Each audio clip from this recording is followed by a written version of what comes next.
Hello, j'espère que vous allez bien, je suis trop contente de vous retrouver dans cette nouvelle vidéo. Aujourd'hui je vais répondre à toutes les questions que vous m'avez posées tout au long du coup de ma préparation semi-marathon. Et j'ai également fait une petite FAQ sur Insta.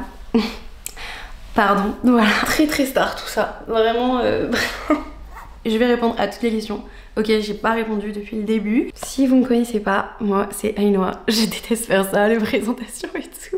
Mais c'est nécessaire si jamais il y a des nouveaux par ici. Je m'appelle Ainoa et j'ai commencé à courir tranquille début septembre, je dirais. Je courais bien avant, mais genre c'était vraiment très occasionnel et pas pour les bonnes raisons. Et fin décembre, j'ai eu envie de faire quelque chose de plus et de faire un semi-marathon. Et j'ai décidé de m'inscrire au semi-marathon de Biarritz. Quelle erreur! Si vous avez vu ma vidéo du coup de mon semi-marathon, que je vous mets juste ici, que vous pouvez aller voir, comme ça bah vous allez savoir de quoi je parle. C'était très dur, mais on reviendra sur ça tout à l'heure. Donc on est en décembre et j'ai décidé du coup de faire un semi-marathon parce que j'avais envie de challenge, de suivre une prépa, de savoir ce que ça faisait de suivre une prépa. Et il fallait que je commence du coup ma prépa genre 12 semaines avant, donc je courais régulièrement 2 à 3 fois par semaine, mais c'était vraiment pas en prépa et je me suis malheureusement blessée début février parce que j'ai fait une mauvaise chute en ski et ce qui m'a empêché de m'entraîner pendant 2 mois complets. Pour qu'il y ait une bonne rééducation, je voulais vraiment être bien en forme et pas reprendre sur blessure, ça sert à rien en fait. Et du coup malheureusement pour moi je suis repartie de zéro, c'était très frustrant mais c'est la vie. Depuis je vous partage tout sur YouTube, vous avez toute une série sur le semi-marathon qui fait presque, je crois qu'il fait 8 épisodes, de ma blessure à comment j'ai fait pour me remettre de ma blessure et reprendre les entraînements. Donc je vous laisse regarder tout ça si jamais vous l'avez raté. Mais voilà, à peu près tout pour mon parcours. J'ai fait mon semi-marathon il y a 2 semaines maintenant. La dernière vidéo que je vous ai sortie est très chaotique sur la fin, mais aujourd'hui, 2 semaines après, en vrai de vrai, je relativise beaucoup plus et j'ai eu beaucoup de choses à dire parce que j'ai beaucoup plus de recul et j'ai plus les émotions que j'ai ressenties. En tout cas, elles sont beaucoup plus neutres qu'elles n'étaient pendant que je vous ai filmé la vidéo du semi-marathon. Donc forcément, j'ai un regard beaucoup plus réfléchi, mature, je sais pas.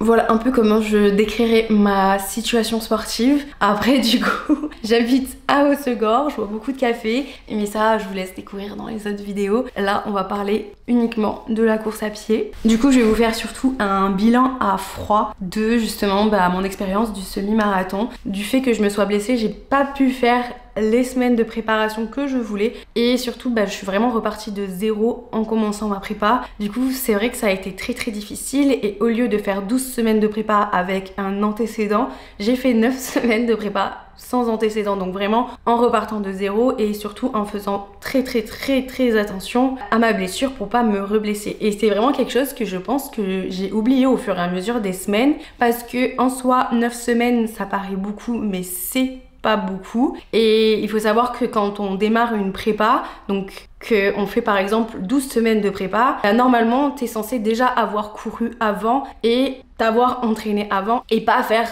tes 12 semaines en étant débutante. Donc vraiment déjà je suis partie avec un léger très gros désavantage, mais au fur et à mesure j'ai l'impression comme quoi mon cerveau a vraiment effacé cette information de ma tête et s'est dit non, je suis pas partie de zéro. En même temps il y a quand même une mémoire musculaire, donc je l'ai toujours dit que ton corps se réadapte beaucoup plus facilement si avant tu le faisais, mais c'est vrai que quand même je me suis arrêtée 2 mois et j'ai été blessée, donc j'ai fait une rééducation et je crois que mon cerveau a trop vite skippé cette information là de ouais t'étais blessée il y a quelques mois, donc je me suis mis des objectifs beaucoup trop haut par rapport à ma situation actuelle parce que je me suis basée sur les temps que je faisais avant et ce que j'étais capable de faire avant ma blessure, sauf que du coup aujourd'hui c'est plus du tout la même chose et c'est quelque chose qui est assez dur à accepter mais qui est important à accepter et à comprendre et à assimiler dans son cerveau. Donc j'ai vraiment fait en sorte de reprendre très doucement et d'écouter mon corps, ses ressentis. Donc j'ai pas vraiment commencé ma préparation à fond. Avant ma prépa, j'ai fait un test de VMA, chose que je n'avais pas fait, je pense, depuis le collège. En vrai, ça faisait très longtemps. Et c'est super important pour bien établir un programme d'entraînement et savoir à quelle allure tu dois aller. Après ces 9 semaines d'entraînement, il faut savoir que j'ai fait mon semi en étant malade. Mais inconsciemment, je me disais que je l'étais pas. Donc le jour J, j'étais en pleine forme, mais à l'intérieur, j'étais malade. Donc je pense que ça m'a rajouté une difficulté. Mais je suis très contente de l'avoir fini. Et après le recul, je sais que je ne suis pas contente de mon temps, mais au vu du parcours, des conditions que j'étais malade, j'aurais pas pu faire plus et de toute façon j'ai vraiment donné ma vie en fait. Genre vraiment j'étais à fond et je suis très contente de l'avoir fini, très fière de l'avoir fini maintenant que j'ai le recul, parce que c'est vrai que au moment de la course, il y a tellement plein d'émotions qui te traversent que la première chose à quoi j'ai pensé, c'est vraiment ouais, c'était pas ça qui était prévu en fait. Parce que pendant tout mon entraînement, j'ai vraiment respecté tous les temps, j'ai fait vraiment tout comme il fallait, et c'est vrai que de base tu t'entraînes pour une allure et cette allure je l'ai pas du tout tenue, mais c'est les aléas aussi, on peut pas tout contrôler et peut-être que dans une autre course j'aurais pu le faire, mais pas au semi-marathon de Biarritz et c'est pas grave, c'est vraiment pas grave. Je change de place pour être un peu plus à l'aise. Sur le coup j'étais vraiment déçue, j'ai vraiment pleuré. Là avec du recul, je suis trop contente d'avoir eu le courage de le faire, de m'être lancée dans cette aventure, d'avoir suivi une prépa, parce qu'en vrai genre la course c'est une étape, mais il y a tout ce qui est derrière qui est super important et que j'ai grave aimé faire et que je veux refaire, parce que vraiment c'était difficile, mais en même temps ça m'a vraiment mis dans un cadre et j'ai vraiment, je pense, apprécié ça, je sais pas. C'était cool d'avoir un programme d'entraînement, de le suivre, de se tester et surtout de découvrir de nouvelles choses, de nouvelles sensations, donc c'était trop cool. Et c'est vraiment ça qu'il faut retenir, je pense, le total, le truc complet, que juste la course, parce que je pense qu'une course c'est pas que le jour de la course, c'est vraiment tout ce qu'il y a autour et toutes les émotions que j'ai pu ressentir pendant la course. C'était tellement décuplé, c'était vraiment génial, donc je suis trop contente. Et bien sûr que oui, je vais refaire une course, peut-être pas avec autant de dénivelé, mais genre j'avais trop hâte de revivre cette sensation. Parce que même je pleurais avant la course, parce que justement j'avais achevé, on dit pas ça comme ça je crois, mais j'avais du coup fait toutes ces semaines d'entraînement, donc c'était des semaines et des semaines de travail qui venaient à un aboutissement qui est la course. Mais la plus grande fierté je pense que j'ai eue, c'est d'avoir fini tout ce programme d'entraînement de 9 semaines, parce que j'avais jamais fait ça, genre vraiment jamais. Puis même l'ambiance de la course, tout ça, enfin c'était trop génial. En vrai c'était génial, mais en même temps pour ma personne qui est introvertie et qui est pas fan de la foule, c'était pas évident à des moments parce qu'il y avait vraiment beaucoup de monde, mais j'ai vraiment pris du recul et j'ai essayé de me poser et d'apprécier le moment tel qu'il était. Et franchement je conseille à tout le monde de faire une course, rien que pour l'expérience globale, même si vous êtes introverti, même si vous avez peur de la foule, vraiment si ça vous attire, sortez de votre zone de confort, parce que c'était vraiment génial et ça vaut vraiment le coup de sortir de sa zone de confort genre. Bref, voilà, donc vraiment 2 semaines après, je suis trop contente, trop fière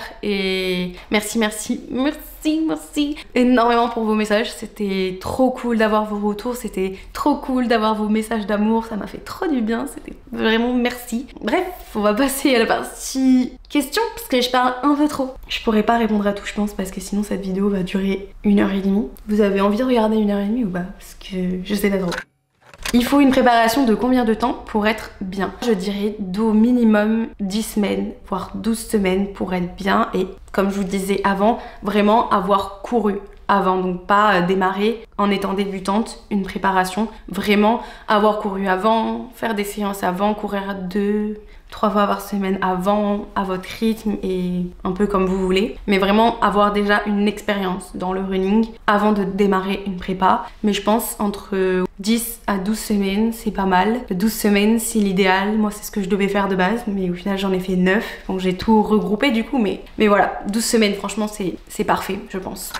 Comment répartissais-tu tes entraînements dans la semaine? Comment tu les construisais? Alors il faut savoir que j'ai pris du coup mon entraînement sur Running Addict, donc c'est un site internet où il y a plein de programmes d'entraînement dont pour le semi-marathon, et ça va vraiment vous donner un programme d'entraînement selon votre niveau et également le nombre de fois que vous pouvez courir par semaine, surtout en combien de temps vous voulez faire le semi-marathon. Donc moi c'était entre 2h et 2h15, et après vous avez un entraînement qui est assez global, je vous l'accorde, et qui n'est pas personnalisé à chacun, genre vraiment, mais c'est vraiment à vous d'adapter les entraînements. Donc je mets tout en barre d'infos, comme ça vous pouvez aller regarder, mais j'ai trouvé que c'était vraiment pas mal, et pour un programme gratuit, franchement je le recommande pour une première fois pour se tester. Après c'est vrai que c'est toujours mieux de prendre un coach qui vous fait votre programme, mais voilà, si vous n'avez pas envie de mettre de l'argent pour votre première course dans un programme, vous pouvez toujours opter pour cette option, mais veillez à bien le personnaliser à vous.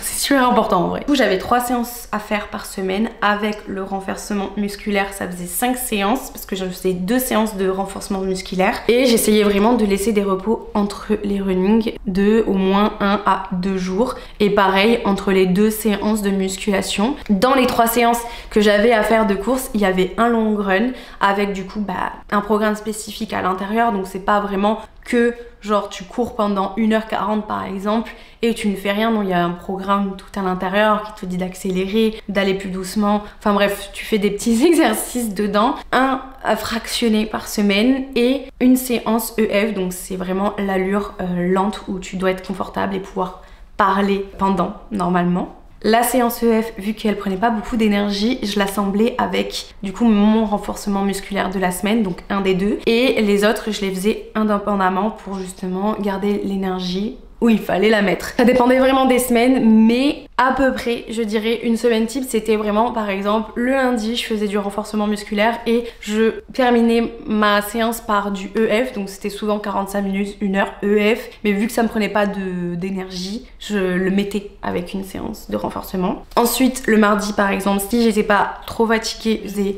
mon fractionné. Le mercredi, repos. Le jeudi, vu que j'avais mon repos la veille, je faisais mon long run, et le vendredi, je faisais une séance de renforcement musculaire. Et en soi, ça me fait 4 jours d'entraînement par semaine parce que je rassemblais l'EF avec le renforcement musculaire, mais il y a des fois j'avais pas le temps de faire le EF après le renforcement musculaire, donc je le calais sur un autre jour et ça me faisait 5 jours. Enfin voilà, c'est vraiment très variable et ça dépendait aussi de mon planning, mais voilà, j'adaptais au fur et à mesure et c'était vraiment pas toutes les semaines à chaque fois la même chose. Et surtout quand je me sentais fatiguée, je ne faisais pas mes séances de long run et j'ai changé et je faisais mon EF parce que genre j'essayais de m'écouter au maximum. Tu utilises quelle application? Alors j'utilise bien évidemment Strava pour suivre toutes mes courses. J'ai pas du tout de montre. J'ai une question aussi qui me demande comment tu fais pour t'entraîner sans montre connectée pour t'évaluer. C'est assez compliqué. Non, c'est pas vraiment compliqué. C'est juste chiant parce que tu dois regarder ton téléphone à chaque fois. Mais c'est assez simple entre guillemets et c'est surtout sur le ressenti que je m'évaluais. C'était pas précis et c'est vrai que j'aimerais bien avoir une montre pour que ça soit précis, mais c'est quand même un coût, donc je préférais vraiment le faire sans pour une première fois. Par exemple pour mes séances de fractionné, je regardais à chaque fois le temps que je faisais au kilomètre sur mon application parce que tout au long de la course, donc quand vous activez l'enregistrement, vous avez du coup l'allure à laquelle vous courez au kilomètre, donc il faut vraiment attendre d'avoir fini le kilomètre bien évidemment, ce qui est un peu chiant et ce qu'il n'y a pas quand tu as une montre parce qu'elle te montre directement l'allure à laquelle tu vas en direct. Donc voilà, après je sais qu'il y a aussi pour les séances de fractionné, c'est super pratique des timers qui te sifflent dans les oreilles. Moi j'utilisais le Minute Plus de Work Timer et je le mettais en mode Tabata pour qu'il me siffle dans les oreilles et je faisais tout un programme, je m'organisais pour pouvoir le lancer et qu'il me fasse lui tout seul avec les pauses,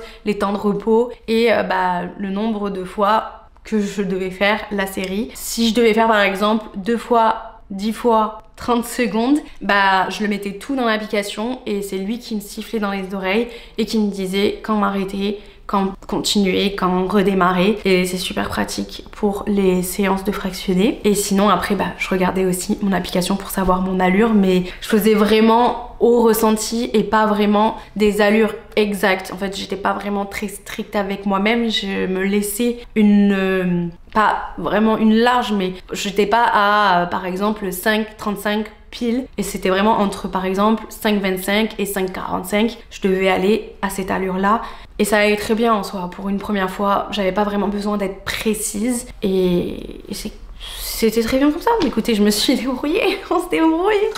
Est-ce que mentalement, toute seule, ça va ou c'est mieux à plusieurs? Alors ça va vraiment dépendre de vous et de comment vous aimez vous entraîner. C'est vrai que personnellement, j'adore m'entraîner seule, même si des fois c'est cool de s'entraîner à plusieurs, mais c'est vraiment genre ma petite bulle, c'est mon moment de la journée où je suis face à moi-même et à ma tête, genre vraiment je suis que avec moi-même et j'ai aucune distraction entre guillemets. Bien évidemment il y a toujours des distractions dehors, mais je suis vraiment avec moi-même, face à moi-même, et c'est vraiment pendant cette préparation que je me suis découverte un peu plus, on va dire, où je me suis poussée dans mes retranchements, dans mon mental, où je me suis vraiment posé des questions en mode mais pourquoi tu t'infliges ça, mais en vrai de vrai au final quand tu vois le résultat t'es tellement contente de l'avoir fait et d'avoir tenu. Genre c'est vraiment un gros challenge, je dirais, même si il y aura toujours plein de gens pour faire plus que vous, mais genre si pour vous c'est un gros challenge, ça reste un gros challenge, et pour moi c'était un énorme challenge. J'avais jamais fait ça de ma vie, une course. Bref, je suis très contente de l'avoir fait toute seule. J'étais très contente aussi quand des personnes venaient avec moi et m'encourageaient. C'est vrai que ça fait du bien au mental quand on t'accompagne et qu'on te pousse. Parce que c'est vrai que faire 9 semaines à 3 entraînements par semaine tout le temps toute seule, des fois c'est un peu genre t'as plus envie quoi. Au bout de 6 semaines je crois, j'avais plus envie, j'avais envie qu'on me pousse, et heureusement Martin du coup mon copain m'a accompagné sur quelques séances, donc vous pouvez vous faire accompagner à vélo, en courant s'ils encouragent, ou ouais je sais pas, peu importe. Le mieux pour les personnes qui ne courent pas c'est vraiment de vous accompagner à vélo, même si ils vont aller beaucoup plus vite que vous, ils vont vous pousser vers le haut. C'est trop bien. Il y a vraiment peu de séances où je me suis fait accompagner, donc je suis vraiment très contente de l'avoir fait toute seule, et ça va vraiment dépendre en fait de vous, genre de ce que vous aimez. Je sais très bien qu'il y a beaucoup de clubs de running où vous pouvez vous inscrire, il y en a de plus en plus maintenant, donc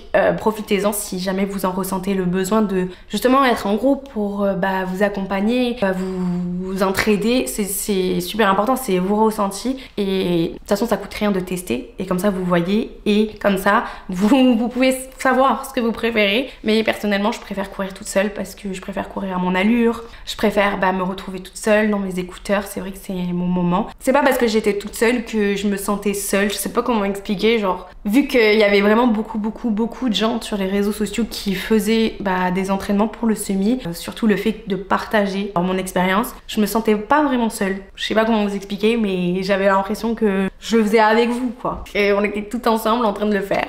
Donc je peux pas dire vraiment si c'est mieux de le faire à plusieurs, mais voilà, faut tester de le faire soit à l'un soit à l'autre. Je pense qu'avoir du soutien c'est toujours bien, mais le meilleur soutien que vous pouvez avoir c'est le vôtre parce que c'est vous qui le faites.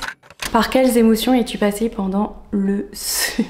Par beaucoup d'émotions. Quand j'ai commencé la course, avant la course, quand je faisais la file pour aller aux toilettes, j'étais très stressée. Je me demandais pourquoi, qu'est-ce que j'allais faire quoi. Genre en mode, c'est comme si mes semaines d'entraînement s'étaient effacées. Genre en mode, je me demandais et je me disais, putain tu t'es pas assez entraînée et tout, qu'est-ce que tu fais là quoi. Je sentais que j'étais pas, comment dire, à ma place. J'étais là en mode, ok je suis super stressée, j'étais super stressée. Je suis arrivée à la ligne d'arrivée et j'ai rejoint une copine.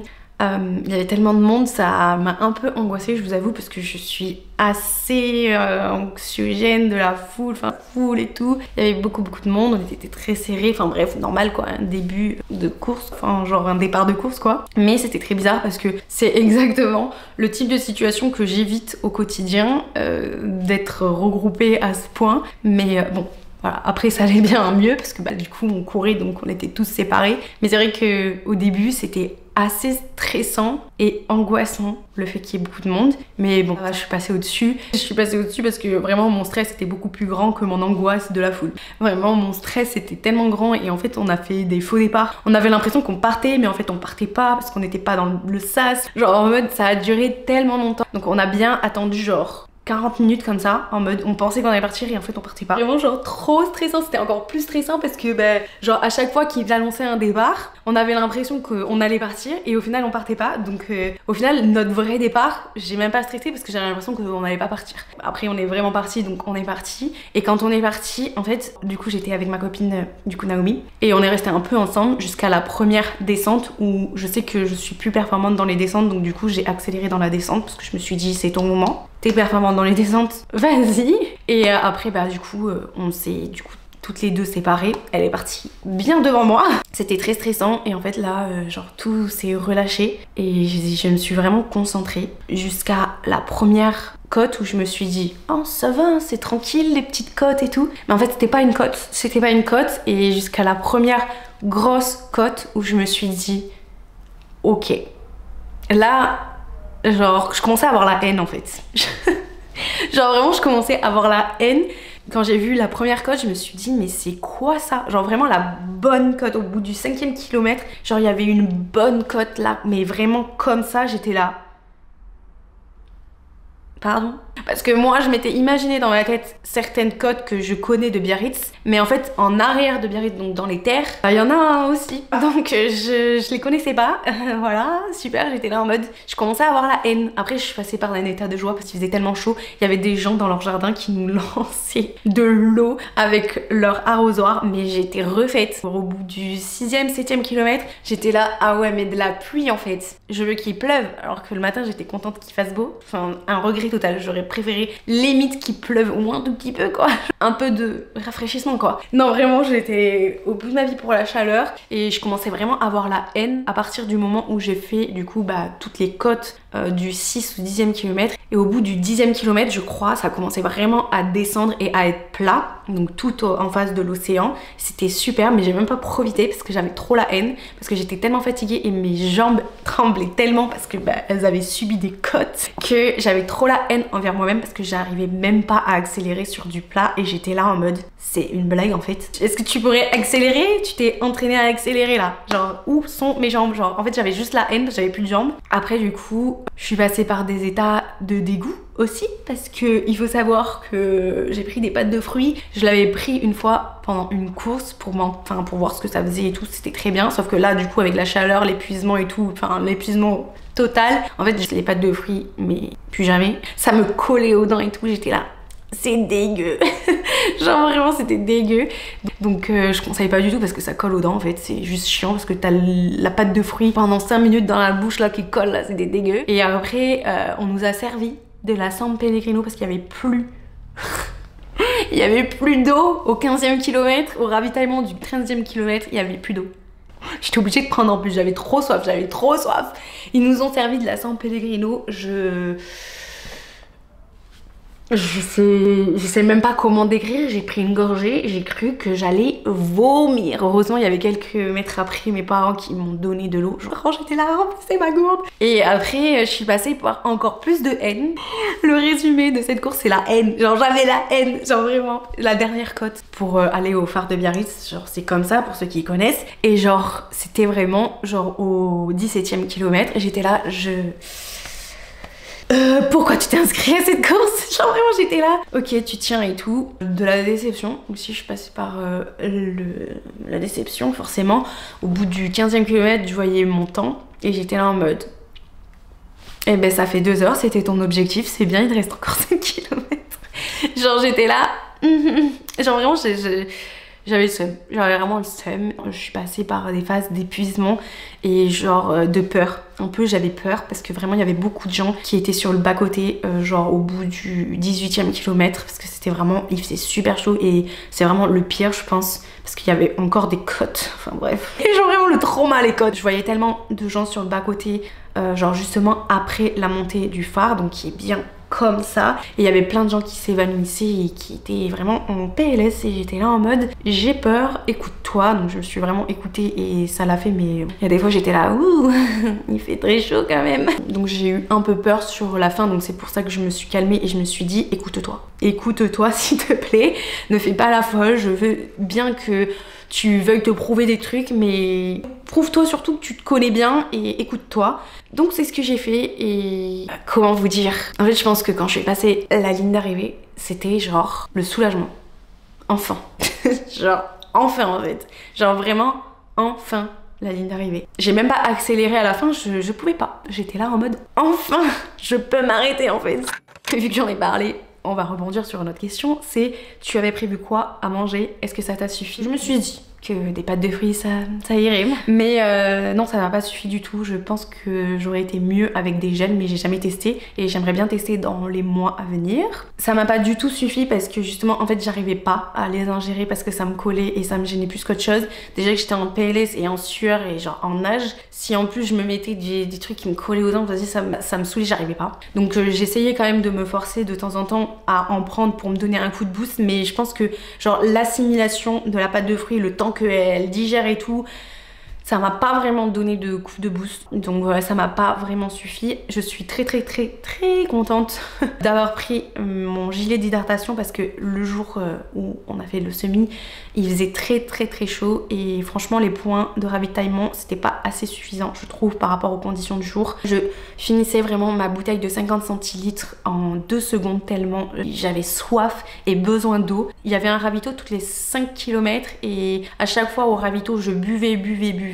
Donc je remplissais ma bouteille et je la buvais en entier et je la re-remplissais pour avoir du coup l'eau pendant 5 km et quand j'arrivais au prochain ravito, j'avais vraiment plus d'eau. Genre c'est grave à quel point j'ai bu pendant ce semi, pendant ces 2h30. Je crois que j'ai au moins bu, mais vraiment j'exagère pas. Je pense que j'ai bu entre 2,5 litres, voire 3-4, genre je sais pas, mais j'arrive pas à compter. Mais j'ai vraiment beaucoup bu. Genre vraiment j'ai bu, mais heureusement que j'ai bu en fait. C'était trop important en tout cas pour ce jour-là. Je pense que s'il fait moins chaud, t'en as moins besoin et les ravitaux ça suffit, mais là ça suffisait pas du tout. Genre vraiment si je buvais un verre à tous les ravitaux, non, pas du tout. À quoi je pensais pendant ma course? Quand est-ce que ça se finit cette histoire? Je pense au bout du 6e kilomètre, je pensais qu'à la fin. Et je pense qu'en fait mon cerveau s'est vidé aussi. Je pensais soit à la fin, soit à rien. Genre j'étais là, ok tu cours. Je pensais à rien d'autre à part courir. Et je pense que ça m'a pas aidé parce que c'est vrai que quand je cours, souvent je m'évade dans mes pensées. Et par exemple je m'invente des scénarios. Voilà, je suis une grosse folle. Je suis rêveuse, on va dire, quand je cours. Et là c'est vrai que j'ai pas réussi à m'évader, j'ai pas réussi à rêver. Voilà, parce qu'en fait ce dont je rêvais pendant mes entraînements en fait c'était la course, donc du coup maintenant je la vivais mais c'était très dur. Du coup je pouvais pas penser à autre chose, genre c'était mon but ultime, donc c'était trop bizarre, genre j'étais là pense à rien, je vis la course, mais vu que je l'ai très mal vécu, en tout cas c'était très dur, j'arrivais pas à kiffer mon moment, genre j'avais tellement mal partout que j'étais là, tu t'évadais dans ça genre pendant des semaines et là t'y es et t'arrives même pas à t'évader dans ta propre expérience. Enfin j'étais tellement dans le mal, dans le dur que j'y arrivais pas. Et du coup je pensais à rien à part le terminer de temps en temps, boire. Quand est-ce qu'il y a le prochain ravito? Et c'est tout. Voilà. Je pensais à terminer là, genre vraiment le fini. Comptes-tu continuer à courir? Est-ce que tu as des nouveaux objectifs? Et la question fatidique, je pense, après toute personne qui a fait un semi-marathon, c'est voudrais-tu essayer de courir un marathon? Bon, comment répondre à ces 3 questions en un? Déjà, oui, j'ai d'autres objectifs, mais non. Mon prochain objectif n'est pas de courir un marathon. Je sais pas vraiment si ça m'attire. En tout cas, pour le moment, ça m'attire pas du tout. C'est vrai que les entraînements, déjà, pour le semi, sont très costauds, on va dire. Mais les entraînements pour un marathon... En fait, c'est surtout ça qui me fait peur. C'est pas le fait, bon, si quand même, mais bon, de courir un marathon en soi, genre le jour J, même si je pense que je dis un peu de la merde, mais oui, ça me fait peur quand même. C'est surtout les entraînements pour y arriver. Enfin genre, c'est tellement d'investissement, c'est tellement de temps et c'est très prenant, très fatigant. Et je sais pas si aujourd'hui, avec la préparation de ce marathon que j'ai fait et qui était déjà dur pour moi, je serai capable de faire un marathon. Peut-être un jour, ça m'attirera. Mais pour le moment, avec ma jeune expérience de runneuse, parce que clairement ça fait pas des années que je cours, en tout cas genre pas comme je cours aujourd'hui, enfin je courais de temps en temps, genre c'était 2 fois par mois, donc c'est pas grand chose en soi. Avec ma petite expérience de petite runneuse, je sais pas si j'aimerais aller genre chercher un marathon, tu vois, genre peut-être attendre un peu et quelques années justement pour me connaître un peu plus dans le running parce que c'est quand même quelque chose de gros. J'ai l'impression qu'aujourd'hui sur les réseaux, genre c'est devenu un peu banal de faire un marathon, mais enfin faut pas oublier que c'est 42 km, là j'en ai fait 21, j'étais au bout de ma vie.